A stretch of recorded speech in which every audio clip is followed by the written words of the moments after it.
Hello, everybody. I'm Jesse Waters, along with Kimberly Guilfoyle, Mo Alathe, Dana Perino, and Greg Gutfeld. It's 9 o'clock in New York City, and this is The Five.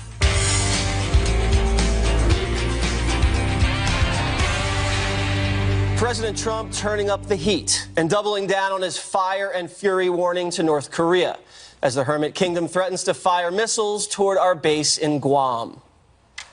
Frankly, the people that were questioning that statement, was it too tough? Maybe it wasn't tough enough.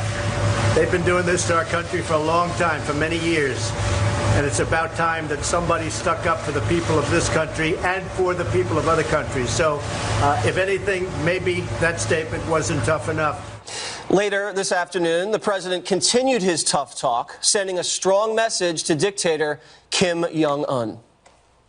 He has disrespected our country greatly. He has said things that are horrific.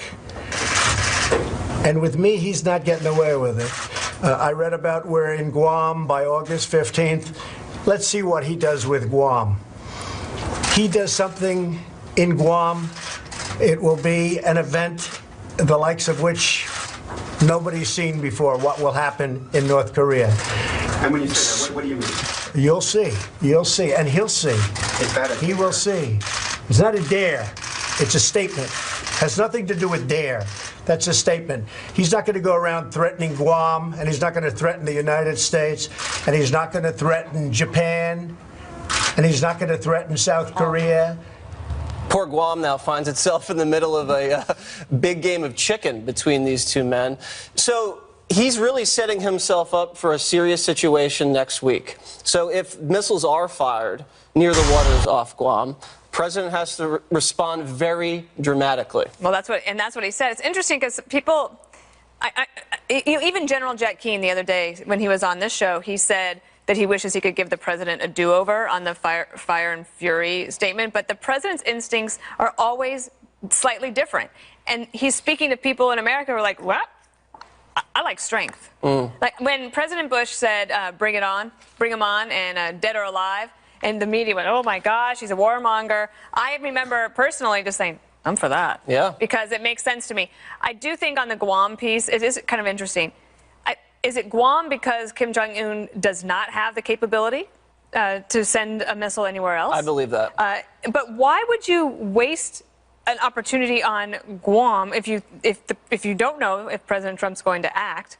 Why would you do that if you can? I think that this calculation is sort of strange, but one of the experts we had on the story, Dennis Wilder, he believes that Kim Jong-un has given us his playbook, and he is absolutely going to run it. He expects there to be an attack. So if missiles are fired off the coast of Guam, Kimberly, I think it's about 17 minutes before they hit their target. So the United States has to act very decisively. What would be the appropriate response? Well, I think that the problem is if you even let it go to that point, we've waited too long. Right? If you're going to try to intercept at that point of like maximum velocity from North Korea, then we're already operating at a disadvantage, right? Because then we have very limited options available to try to avert disaster. And I think what President Trump is talking about is something that would, I guess, be a precursor to that would preempt it and wouldn't allow it to get to that situation where the advantage is with North Korea. I don't think he's ever going to give up the advantage as it relates to the United States and our positioning. And that's why I think he's doubling down on this. Everyone was upset about fire and fury. Well, he's like, listen, I'm going to back the words up. And he said, in fact, maybe that wasn't strong enough. And that's his style. If I could just add one other thing. The United States doesn't necessarily have to act. Japan and South Korea are both mobilizing, and they would be closer and able to. Better tactical advantage. Mo, how do you feel about the president's strong rhetoric with regards to North Korea? Look, first, I give him a tremendous amount of credit for the early diplomatic moves, right? The fact that he was able to get a 15-0 Security Council resolution, that was a huge diplomatic win for the United States and a huge diplomatic win for him personally. I'm a little nervous about some of the rhetoric now. And, you know, thinking back to my old international relations classes and back when I was in college, one of the things that really stuck with me is the rational actor theory, that when it comes to international relations, it's like one big chess game. Every move you make is predicated on the notion that the other side is going to react rationally. I think that can be said about almost any country in the world except for North Korea. He thinks he may be speaking a language that the North Korean dictator can understand, but there's no telling how this guy interprets this, right? He may not internalize it the way you or I, as rational actors, or any other foreign head of state would do it. And so that makes me a little nervous. We are dealing with an incredibly unpredictable, volatile person who now has nukes. It's tricky, and I'm not sure that doubling down and tripling down is the way to turn the corner. So you believe this guy we're seeing on the screen might have a death wish and doesn't care about survival. What do you think about the Hermit Kingdom, Greg Gutfeld? I think it's a great name for a band. You know what? I think Donald Trump, it's refreshing rhetoric. I think it's important. I disagree with Mo. I think it's important to speak their language because what you're seeing is negotiation and you're seeing bluffing. You wonder why he chose Guam, because it's a bluff. I believe it's a bluff, and this is where I'm going to say something completely different that people may get angry about, but there is room for sympathy for North Korea, and here's why. The Korean War ended in a divorce. South Korea got the greatest parent ever, the United States. We loved them, we protected them, we cared for them. The consequences, the results, a massively successful economy. South Korea had a great parent. What parent did North Korea get? Commies. China and the USSR, they couldn't afford to take care of them. They didn't want to take care of them. They didn't clothe them. They didn't feed them. They were terrible parents. And the reason why they were terrible parents is they were scared of North Korea becoming successful, so they treated them like crap. So what you have now is you have a child. North Korea is essentially a child that has been scarred. And what does a child do? Its rational way of thinking is survivalism. And a scarred child survives through bluffing.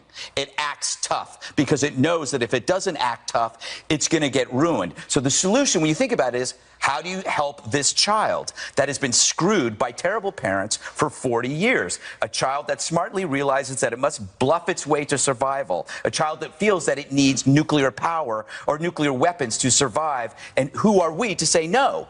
And I'm beginning to think that who are we to say no if you have been treated like crap for so long? I don't know. So I think there's a way to negotiate with these guys if you understand that for the past 4 decades, everybody's gotten great stuff, but they've been stagnant in a permanent mess forever, essentially a mole that hasn't ever gone malignant, but has promised to go malignant. Why is that? Because I think they realize this is their way. Like, whenever things get bad, they act up. And it's their way of defending themselves. It's kind of, it's a pathetic, sad world. Kim Jong-un, I wouldn't say it's the people of North Korea, absolutely, because they are his victims. Yes, exactly. And so this is about somebody who is just wayward and trying to, you know, it's a narcissist. I think it's the only way they know. Trying to do it's the only way that family knows how to do this. So how do you give this guy an off-ramp where he saves face and can kind of come back and not fire missiles at Guam? Well, I think Secretary Rex Tillerson is trying that as well. I think that actually the administration is talking with one voice. I don't think that they're necessarily thinking that President Trump's off on one place, Mattis on another, and Tillerson. I actually think they're saying variations on a theme from 3 different people, and that Tillerson is the one from the State Department saying, you know, there is a way for you to get right with us, and you can choose that, but we're not going to mollycoddle you because we are better parents. Interesting, though, about rational theory is somebody like Gaddafi. So Gaddafi saw what happened to Saddam Hussein and was like, okay, here, Condi Rice, please take my nuclear weapons. And then I think, you know, there are other players. Iran chose a different path, and they have a different situation. But this one is, I think, different, and that their problem is that they're a child that is now a threat to innocent people into the United States. So we can't be a good parent to them. we have to protect ourselves. Yeah, I think by protecting ourselves is we have to find the on-ramp for them to save face and return back into their dark existence, because it's a dark world they live in, and it'll be a permanently dark world for those people, but it's the only way they think they can survive. We also need to get the other parent to step up, though. Yeah, right? yeah. I mean, that's the thing. China is, I mean, it's almost cliche now, but China is the key here. And if they're if they were part of the problem that helped get us to this place, then it's time they step up and do their part. Last word, Kimberly, what do you think the prospects are of China really coming to save this thing from disaster? Strong. You do? Yeah, I do. I think they have no choice now but to get seriously involved and not just in a rhetorical way. All right. Well, the ball's in China's court. Up next, President Trump confronting Senate Majority Leader Mitch McConnell over the failure to pass a health care bill. Ed Henry with the inside story of a tense phone conversation between the two men. Up next.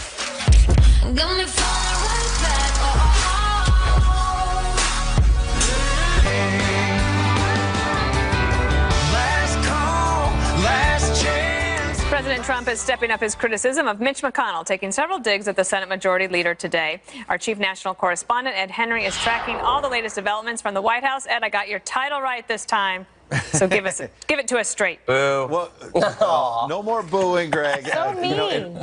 In remarks at his golf club today, President Trump was very direct and blunt in saying that he's disappointed in the performance of Senate Majority Leader Mitch McConnell, saying that a bill to repeal and replace Obamacare should have been on his desk week one, maybe even day one of his new administration. And in a private phone call with McConnell yesterday, the president was even harsher, not just going after him about his performance as Majority Leader, but very upset about a speech McConnell gave earlier this week in Kentucky at a Rotary Club, where McConnell basically said that because of the president's lack of political experience, he's suffering from excessive expectations about exactly what Congress can do with his agenda.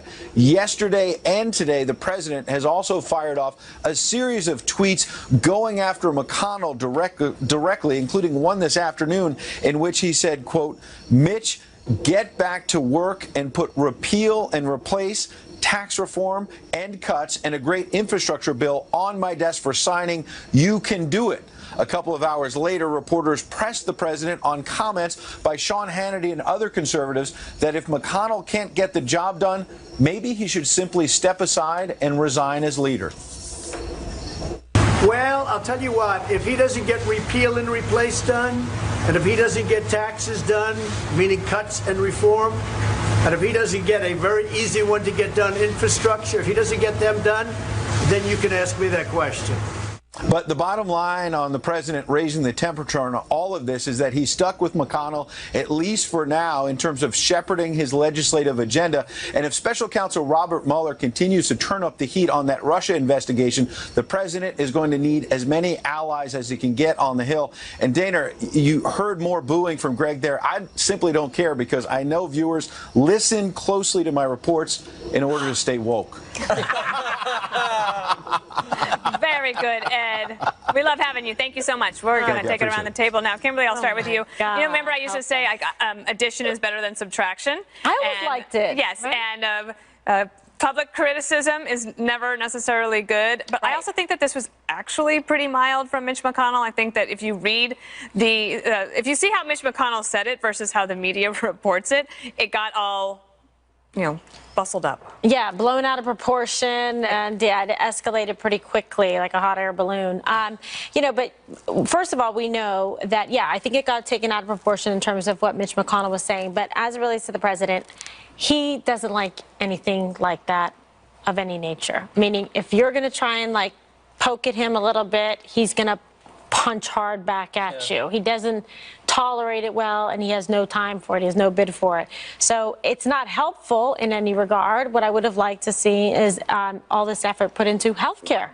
Yeah. And to getting immigration reform and tax reform and all the things that we need, to get done. So it doesn't seem like that working relationship is working so well. I think it's probably not that bad, but Jesse, Mitch McConnell does need President Trump's help. In order to get tax reform done, and actually on tax reform, unlike with healthcare reform, they already have a plan. The president's going to be out there in blue states where they have, red states where they have blue governors, so that they'll try to press them, and they actually have like a communications plan to see it through. Yeah, they both need each other. I like how Trump is treating McConnell like a boss treats an employee. He's like, hey, Mitch, get those reports on my desk at 5 or else you're fired. I mean, it's unbelievable. But you understand why the president expected Obamacare to be repealed and replaced, because the Republicans promised for years to repeal and replace Obamacare. The president expected McConnell to do his job. He didn't do his job, and now he may be out of a job. President Clinton... He's going to be out of a job. Well, listen, he might not have that leadership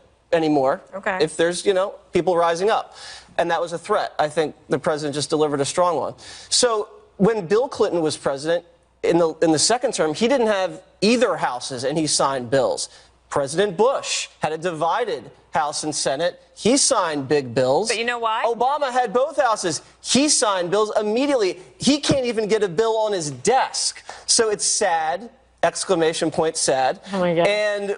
But I understand what President Trump is doing. He's kind of running against Congress. He's running against Republicans. He's running against the swamp. When the swamp delivers, he'll claim credit. When the swamp doesn't, he'll try to get as far away from that stench and point his finger. So it's smart politically. All right, Mo, all of this is happening while the Democrats actually are losing ground and they haven't really been able to bounce back after November. So as bad as the Republicans might look today on a day of infighting, the Democrats feeling worse? No, I think there are a lot of Democrats right now that are kind of quietly cheering the president on in this fight, right? The more this Senate looks like it isn't doing anything, and the more the president of the United States, the better it is for Democrats who are running in 2018. So there is a little bit of productivity going on here.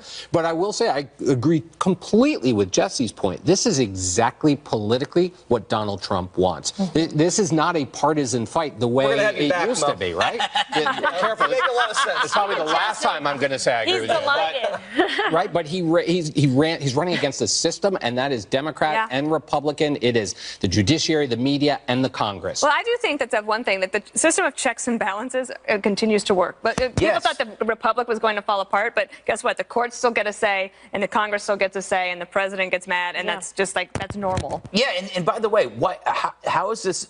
how is this a big story? We already understand Donald Trump for his conversational bluntness and the fact that he basically says what he thinks, and exactly what he said is what his voters think. So he's basically reflecting he's not changed. He's never going to change. And him and McConnell, they are like a married couple. They bicker. One is loud, the other one rolls her eyes, but they stick together. And I don't think, so they're like the honeymooners. They're like the honeymooners. And I don't think Mitch minds. I think they need each other.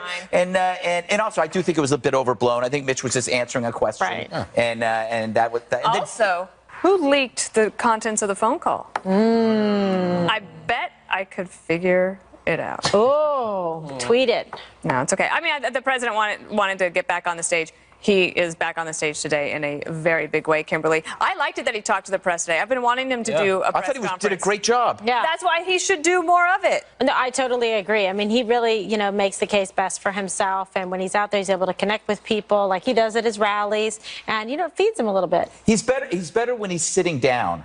I don't know what that is. Is that what you decided? Yes. Maybe perhaps he's a little bit more measured. Yes, he sits there very comfortable. He's not in a rush. That's interesting. An interesting observation. All right. And I have pink eye, and I observed that. I know, but you're going to be okay. Just don't touch any of us. But thank God you're here and totally creeping me out right now. All right. When we return, chilling new details emerge after a recently foiled ISIS terror plot to take down a plane. Are the terrorists getting smarter about circumventing national security, our national security? Greg has that. You're not going to want to miss it.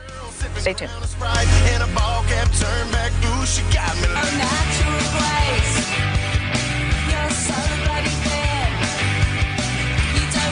So as we fret over North Korea, we miss a story way scarier. ISIS planned to bomb a jetliner in Australia in a fairly sophisticated plot.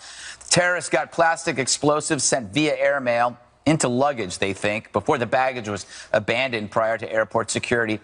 Apparently, this was a sophisticated device shipped from Turkey through security, probably by air cargo. Authorities discovered the plot from a tip weeks later, after. To summarize in one word, yikes. This is the real battle. As we wipe out ISIS and terror hotbeds, they're now fanning out. All it takes is one free agent, a dirty bomb, and 9/11 will look like a bonfire. This latest plot shows that these fiends are indeed still plotting. So as ISIS handbooks teach this stuff to recruits, what's our move? The arrested plotters are siblings recruited by another brother in ISIS, meaning terrorism is an intimate bunch, and we should look at them all. It's life or death. Said it before, radical Islam marries terror to new technology.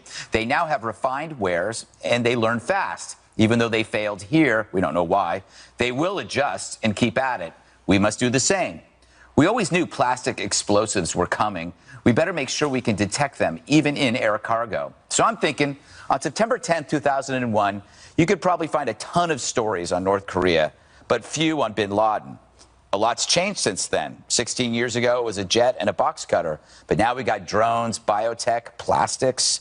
So if you're sleepless tonight over North Korea, you're doing it wrong. This should keep you up instead. After all, we can find North Korea on a map. Dana, you're a political person in 2000, the election. How much was Al-Qaeda mentioned? I always find this amazing. In that entire campaign, neither Al Gore or George Bush were ever asked a question about Al-Qaeda.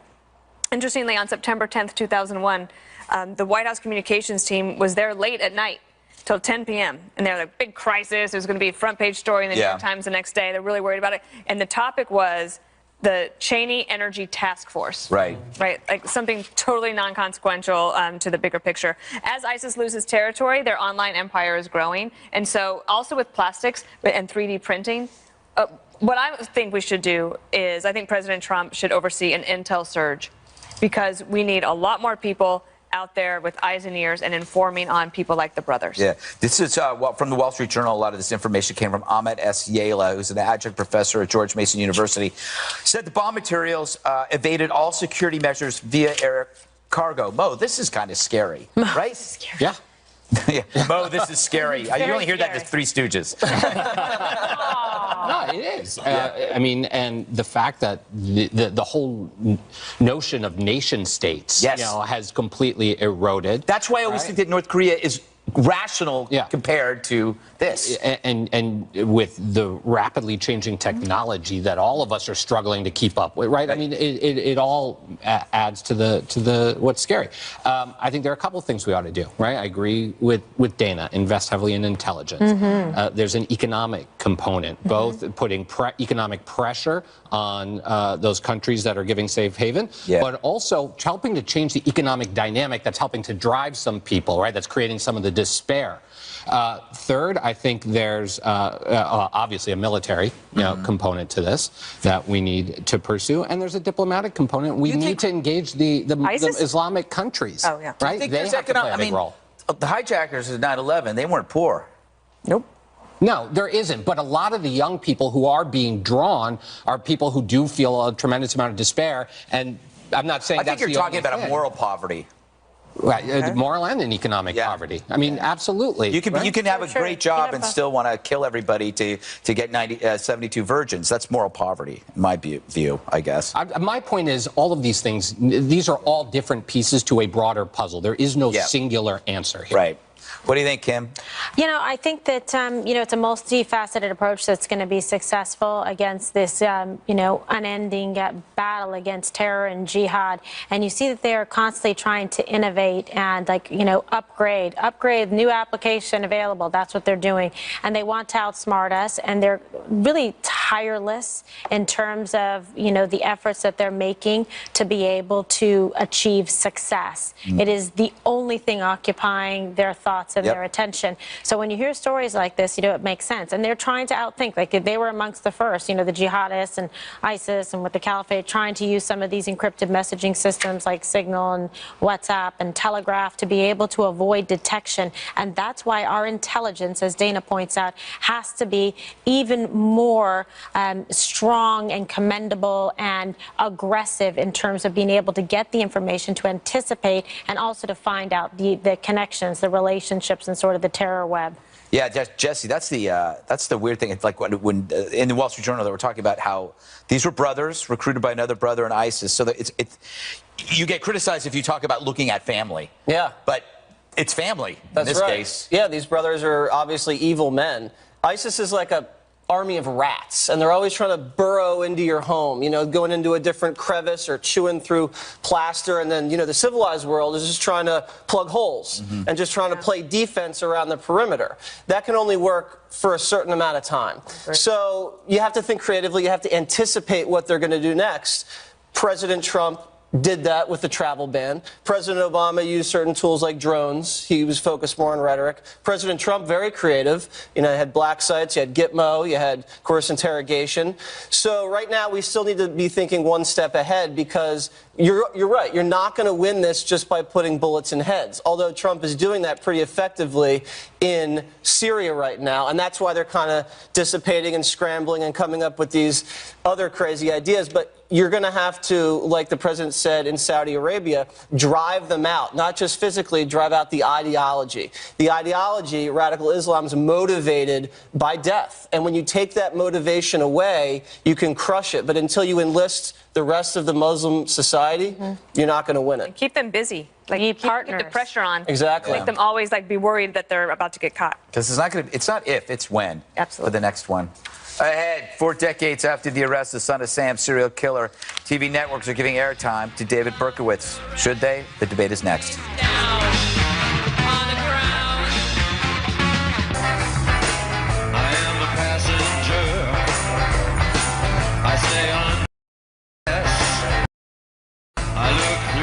The serial killer known as Son of Sam terrorized New York City, murdering 6 people in a string of nighttime shootings before he was arrested 40 years ago today.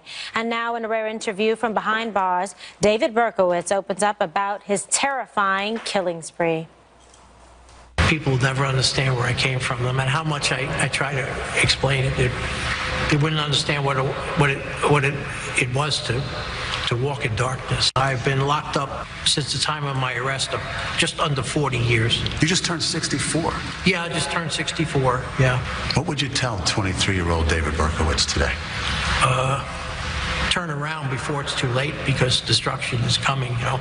And as far as I'm concerned, that was not me. That was not me. Even that name, I hate that name. I despise that name. Which name? That moniker, Son of Sam. That was a demon. In light of this new sit-down, should media organizations give airtime to serial killers, Greg? You're shaking furiously over there. We just raised this question about playing the tape so we could play the tape. Let's be honest about that. We just did what we just are questioning not to do. Whether it's ISIS, teenage suicide, mass shootings, we know that actions are influenced by the spotlight, which creates exposure. There's an amazing study, and you read this too. It was in Robert Cialdini's book, Influence.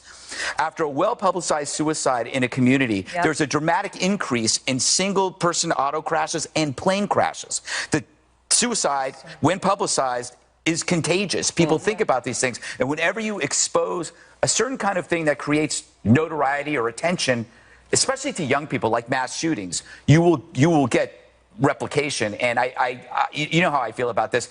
He may be contrite, but he doesn't deserve the spotlight. All right, Dana. Well, that was such a weird thing in that book. I remember just thinking, like, how does that actually happen? But it's like threefold increases in plane crashes. Wow. And there was also recently that Netflix documentary called 13 Reasons Why. Yeah. I think I didn't actually see it, but it was about suicides. And there's this debate, like, is it better to talk about it? Or if you're talking about it, does it actually lead to more, especially with younger people? The interesting thing for me in this one is that, is there a place for redemption? And I think that the Lord would say yes. So I guess that the media talking about it, if it helps prevent somebody from going down that path, perhaps. But I would be curious, from your standpoint, from law enforcement, do you think this makes a difference or makes it worse or better? Yeah, I mean, you know, I have mixed feelings and emotion on it, because I think, you know, it's important to identify and point it out and call it what it is. And so obviously there's going to be public attention and curiosity riveted towards this. This was a huge, you know, crime story and everything at the time. In fact, Ronan's godfather's dad, Detective Joe Coffey, was the one on this case that took him down. God rest his soul. And so you see a guy like this who has committed horrific crimes. Yeah, so of course you don't want anyone else to try to like be encouraged by this or to put it out there, like you said, like the the shows and the movies and stuff about teen suicides and seeing a spike. But I think the truth and getting the news and the story out there, I do think that it is important and it's worthwhile. There's an old saying in television: if it bleeds, it leads. And I think, sex sells, but death and destruction sells really well, too. And a sit-down with a serial killer is ratings gold. I understand your point. You don't want to glamorize these maniacs because it could have consequences for the rest of society. But there is a public service, I think. You know how we show every year on this network the planes going into the World Trade Center towers? We do it once a year out of respect. But it's also to remind the American public the enemy that we face and what we're fighting for. Charles Manson sat down in front of cameras, and to a certain extent, that generation in the 60s, that was a wake-up call to see him and to see what he did and why he did that. Bin Laden, if he had been captured alive, man, network bookers would be burning up the phones at the Pentagon looking for that interview, because in a way, I think the American public once in a while, not all the time, but once in a while, needs to see the face of evil and needs to look evil in the eyes, because without evil, you don't have good. You need that juxtaposition. So, once in a while, you've got to recognize evil for what it is so you understand who you are as a civilized society. There's also a big difference between something like this, I think, that is a retrospective 40 years later. It's going to be more holistic, right? They're also sitting down with some of the victims.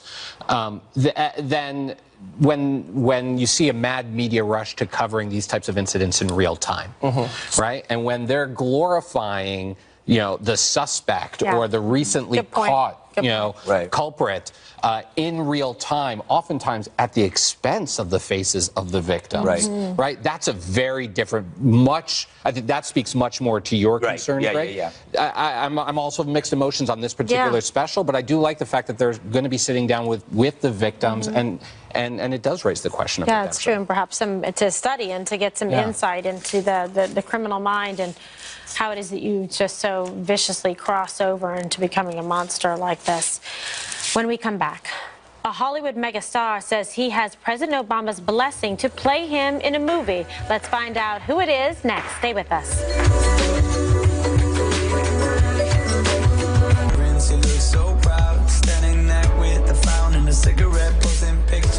He was a successful rapper before shooting to fame as the Fresh Prince of Bel-Air and later starring in such blockbusters as Independence Day and Men in Black. But now Hollywood A-lister Will Smith may be gearing up for his biggest role yet. Take a look. Have you ever been asked, has there ever been a conversation, has anyone said to you, would you play Barack Obama in a movie? Someone must have called you about it. Yes. Yeah? Is that something I talked to Barack about it. Did you? Yeah. What did he say? He told me that he felt confident that I had the ears for the role. Well, there you have it. Oh, my goodness.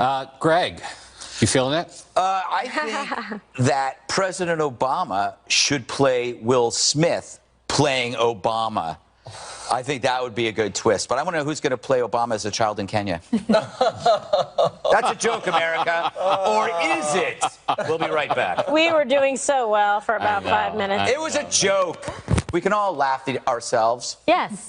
And I can laugh with you. I think it'd be a good choice. The one thing I just cannot, it's like nails on a chalkboard for me when he calls him Barack by his first name. I mean, he's the president, always and forever. They're buddies. I don't care. I was just telling Donald that the other day. I don't like it. I bet Jesse was. When he calls you Greg.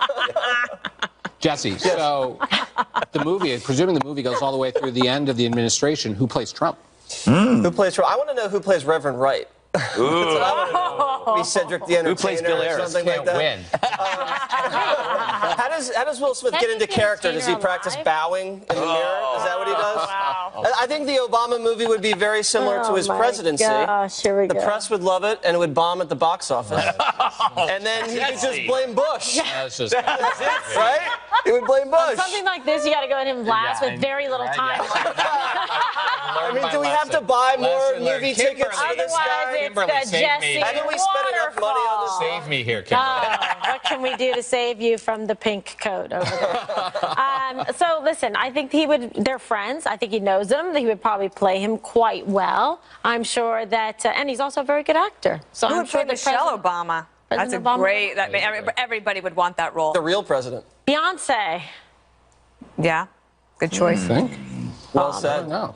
That would be nice, wouldn't it? I mean, I don't think she would, like, disapprove. Who would play Joe Biden? Adam Sandler.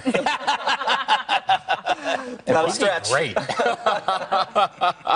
do you think about it, Mo? I'm a big fan. I think Will Smith is a great actor. Yeah, really I good. think he, you know. Do you think they should who do was the it? movie Wasn't it now or wait? Michelle Obama said that, you know, if she had her druthers, it would be either Will Smith or Denzel Washington, right? I think Jamie Foxx would would have. Also, maybe I think Jamie Foxx would also Kerry be good. Washington would be good as Michelle Obama. Michelle Obama. Yeah. Yeah, I'd wait a little while, though. Yeah, let's wait. Yeah. Doesn't sound like they're making it, but Yeah, they should yeah, wait. they should wait a little while. Okay, Will Smith's best movie. I have my answer. Best movie. Bad Boys. Smith. Oh, yeah. I love that with Martin Lawrence. Yeah, where my is God. Martin? We got to bring back Martin. Cutest. All right. What's so funny? You guys don't like Martin? All right, one more thing is up next. What's up?